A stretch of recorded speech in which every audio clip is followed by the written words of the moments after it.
আল্লামা মামুনুল হক তিনি বিজয়ী হতে পারেন নাই, তিনি হেরে গিয়েছেন। কার সাথে হেরে গিয়েছেন? ববি হাজ্জাজের সাথে। এখন মানুষ বলছে এখানে নাকি ভোট চুরি করা হয়েছে, যার কারণে মামুনুল হকের মতো একজন মানুষও হেরে যায়। আসলে কি তাই করা হয়েছে? একবার তো আমরা সোশ্যাল মিডিয়ায় দেখেছিলাম বিজয় লাভ করেছে বিপুল ভোটে মামুনুল হক, পরবর্তীতে আবার দেখলাম ববি হাজ্জাজ বিজয়ী হয়েছে এবং তিনি মাত্র 2000 ভোটে বিজয়ী হয়েছে। 2000 বেশি ভোট পেয়েছে আর কি মামুনুল হকের চাইতে।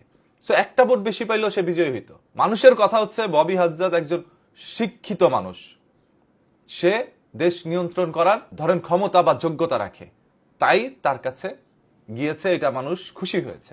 অন্যদিকে মামুনুল হক আসলেও যে অনেক বড় ক্ষতি হইতো তাও না, তবে মানুষ নাকি যোগ্য ব্যক্তিকে সিলেক্ট করেই মোহাম্মদপুরের মতো একটি জায়গায় তাকে নির্বাচিত করেছে। সো ববি হাজ্জাজ দেখা যাক আগামী দিনগুলোতে মানুষকে কি উপহার দেয়।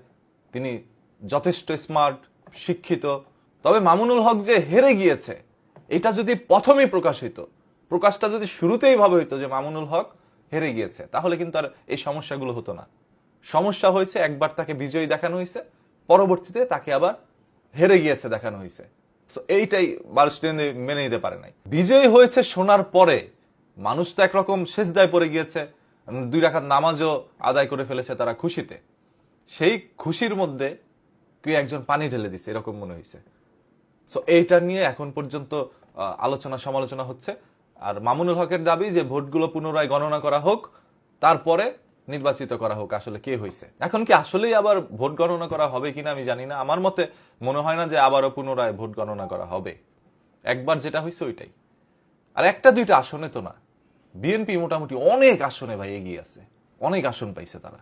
200-250 মতো আসন তারা পাইছে, যেখানে জামায়াত ইসলাম পেয়েছে 70টার কিছু বেশি হয়তোবা। সো এই যে তাদের মধ্যে যে ডিস্টেন্সটা, সেটা কিন্তু ব্যাপক ব্যাপক ডিস্টেন্সে হারিয়েছে জামায়াত ইসলামকে বিএনপি, আমরা যতটুকু রেজাল্টে দেখেছি।